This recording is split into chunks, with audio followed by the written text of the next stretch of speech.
Praise the Lord. Good morning. దేవుని నామంలో మీ అందరికీ వందనాలు. ఈరోజు దేవుని వాక్యం ఏంటో చూద్దాము. సామెతల గ్రంథం 10వ అధ్యాయం 3వ వచనం. Proverbs chapter 10 verse 3. యెహోవా నీతిమంతుని ఆకలి గుననీయడు, భక్తిహీనుని ఆశను భంగము చేయును. The lord will not allow the righteous soul to famish, but he cast away the desires of the week.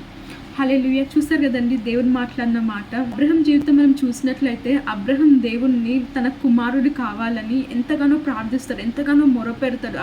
నాకు కుమారుడు కావాలి దేవా, నాకు కుమారుడు కావాలి దేవా అని.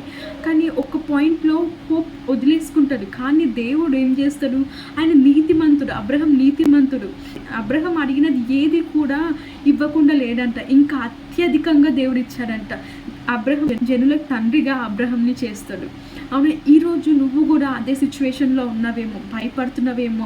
నువ్వు ఏదైతే దేవుణ్ణి అడుగుతున్నావో ఇన్ని డేస్ అది నీకు గర్భఫలం అయి ఉండొచ్చు, లేదా ఒక మంచి గృహం కావాలి, లేకపోతే ఒక వాహనం కావాలని ఎన్నో అడుగుతున్నావేమో ఇన్ని డేస్గా. అయితే దేవుడు ఇచ్చిన వాగ్దానం ఏంటంటే నువ్వు నీతిమంతుడివై ఉన్నావంట.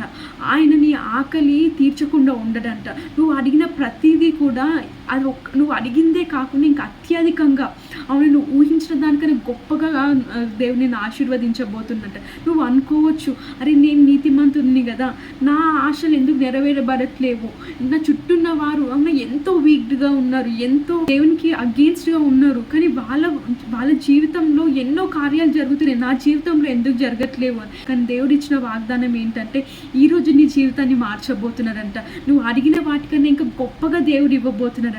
సో భయపడవద్దు, దిగులు పడవద్దు. నువ్వు ఏవేవైతే అడిగావో అవన్నీ పొందుకోవడానికి సిద్ధంగా ఉండు. నువ్వు ఈరోజు చూడబోతున్నావు దేవుని నీ లైఫ్లో ఎటువంటి కార్యాలు చేయబోతున్నాడో నువ్వు చూడబోతున్నావు. నీ జీవితంలో ఇంక ఎందరో దేవుని క్రియలను చూడబోతున్నారు. ఆమేన్. God bless you all.